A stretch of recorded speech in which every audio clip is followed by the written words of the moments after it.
We are getting excited and gearing up for the 39th All-American 400 happening at the Nashville Fairgrounds Speedway. There is a hometown favorite in the mix there. He is from Lebanon, and I am talking about number 89, Dylan Fetcho. And we have him with us this morning. Dylan, good morning to you, and thanks for joining us.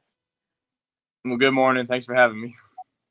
Talk about some accolades already under your name. I mean, you're a three-time late model champion. You're going into this where you have, taken home the win in Pensacola, 2 times already in Nashville. What is it like for you to get ready for another Nashville race or a race happening here near your home? Yeah, it's exciting. Like you said, we've got 2 championships there, and we're really looking forward to this next weekend, trying to add a third one. Oh, I can imagine. And I believe in one of your interviews that I was able to find, you said it's kind of rare for someone to win back-to-back in Nashville, that it's a rare thing to be done. Is that correct? Is that right? Am I right in that? Yeah. There's been a few people to do it, but to do it 2 years in a row, like you said, is pretty tough. So, yeah, that's our goal, and we're 4 points out of the lead coming into this last one, so it should be exciting. Oh, I would say so. What is that prep for you? So you have, what is it, a year's time in between races or in between, say, the All-American 400? Yeah, but we usually race about 3 or 4 times a month, so we're always busy racing, and whether it not be Nashville, just racing around the country, we're always busy out in the shop. What does that in-between time look for you? You say you're busy, so what are you doing when you're not out there racing where we can see? Just maintenance on the car, or either fixing the car from the previous race, and then I actually work for some other people that race also, so we got their cars in our shop. Oh, that's awesome. And you say our shop, so this is a family affair for you. So this is all of you guys are involved in this, am I right? Yeah, correct. It's at my dad's house. He's got a shop behind his house, so. How cool is that? Because you started racing, or you started, I guess, your interest in getting into the car thing when you were, what, 4 years old? Yeah, I was 4 years old. I started racing dirt go-karts at all like the local fairs around Tennessee. So, yeah, we started doing that, and then I ran quarter midgets for a long time, and then raced legend cars, and now we're in the late models. What got you into it at age 4? Was it already a family affair?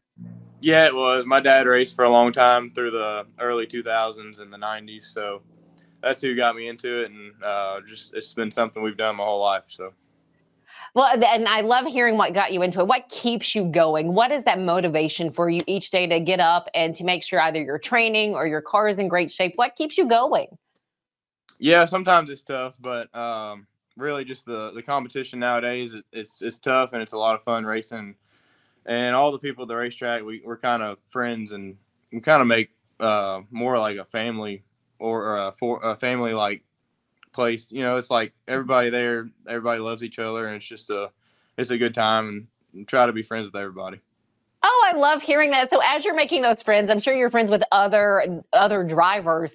How is that, I guess, competition? How does that work with you guys? Because I mean, that's got to be pretty heated sometimes, I would guess. Yeah, it can get heated. We try to keep it calm and keep it cool, but sometimes it gets heated. And like I said, I race with all my friends, and for the most part, we get along. So, would you say it's friendly competition for sure? Yeah, absolutely. Well, being kind of one of the leaders, going into this, how do you stay cool under pressure? Like, you get going in your racing, how do you keep your cool?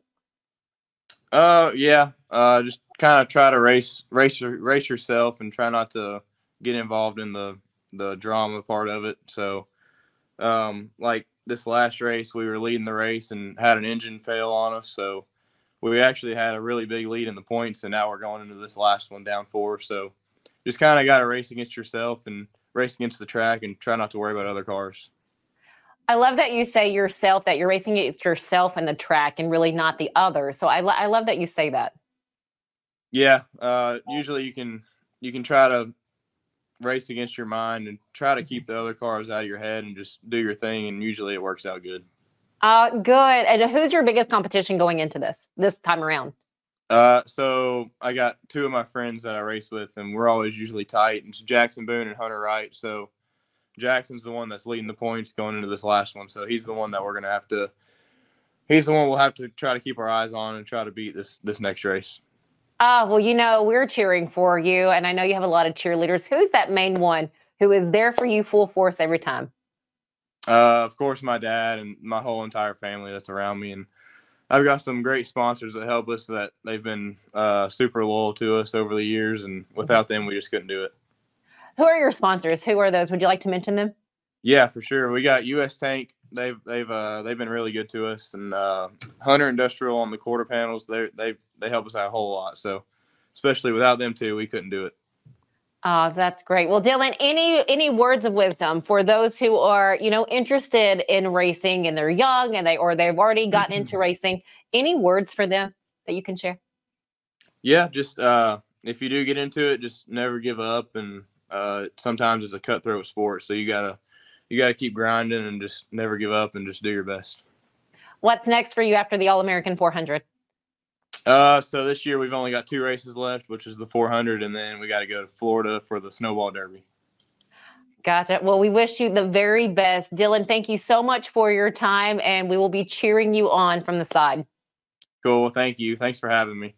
Of course, anytime. Number 89, Dylan Fetcho, again, getting ready to race in the 39th All-American 400.